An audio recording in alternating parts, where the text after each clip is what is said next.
प्रयागराज महाकुंभ में शामिल होने देश के हर कोने से लोग जा रहे हैं। अब तक करीब 13 करोड़ श्रद्धालु महाकुंभ में शामिल हो चुके हैं।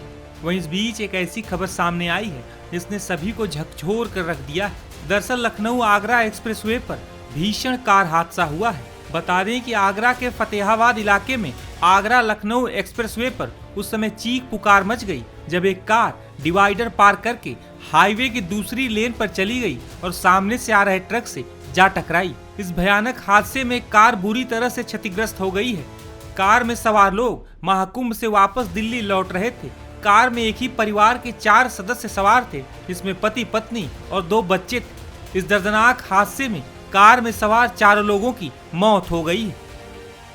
दिनांक 27/25 को रात्रि समय करीब 12:35 पर एक i10 गाड़ी जो इलाहाबाद से प्रयागराज से दिल्ली की तरफ जा रही थी, अचानक फतेहाबाद 31 किलोमीटर पर अनियंत्रित होकर डिवाइडर पार करके दूसरी तरफ चली गई, जिससे कि सामने आ रहे ऐसा गाड़ी से की भिड़ंत हो गई।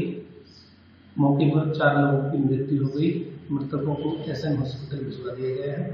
बाकी वैधानिक कार्रवाई की जा रही है। यह हादसा कितना भयावह था, इसका अंदाजा इस बात से लगाया जा सकता है कि हादसे के बाद पल भर में ही कार में सवार सभी लोगों की मौत हो गई। कार एक्सीडेंट की सूचना मिलते ही मौके पर स्थानीय पुलिस पहुंची। किसी तरह कार का दरवाजा तोड़कर सभी लोगों को बाहर निकाला गया, लेकिन चारों लोगों की पहले ही सांसें थम चुकी थी। वहीं इस हादसे के बाद ऐसी आशंका जताई जा रही है कि शायद कार चालक को झपकी आने की वजह से कार अनियंत्रित होकर दूसरे लेन में जाकर ट्रक से टकरा गई।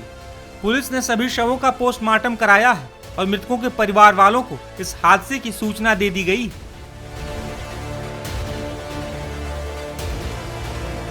एक रिपोर्ट के मुताबिक भारत में पिछले 5 सालों में सड़क हादसों में करीब 7.25 लाख लोगों की मौत हुई है।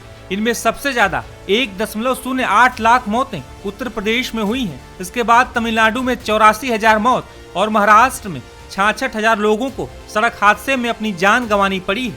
गौरतलब है कि कुछ हफ्ते पहले ही केंद्रीय सड़क और परिवहन मंत्री नितिन गडकरी ने देश में बढ़ते सड़क हादसों के मुद्दे पर बयान दिया था।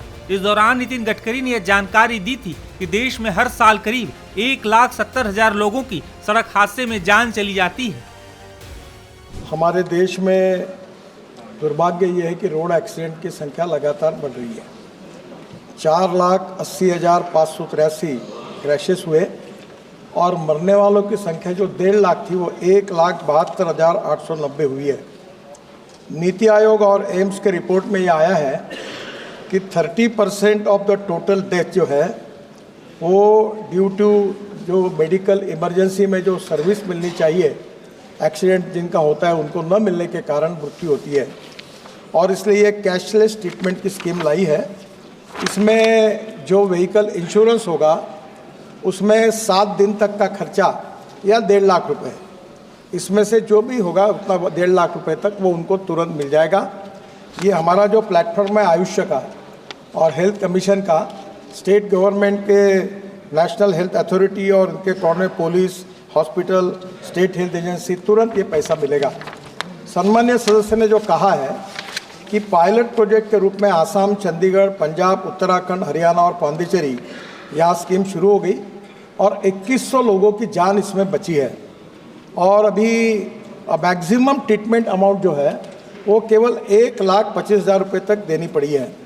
मैं उनको और बताना चाहता हूँ कि तुरंत ही उत्तर प्रदेश में ही, सम्मान्य सदस्य उत्तर प्रदेश के हैं, इसकी शुरुआत हो रही है और अगले 3 महीने में ये पायलट प्रोजेक्ट सेट हो गए लगभग। इसके बाद पूरे देश में इस योजना की शुरुआत करेंगे और ये जिनका एक्सीडेंट होता है उनको ये तुरंत पैसा कैशलेस ट्रीटमेंट अगर मिलती है गोल्डन आवर में, तो मुझे लगता है अनेक लोगों की जान बचने में उपयोग होगा।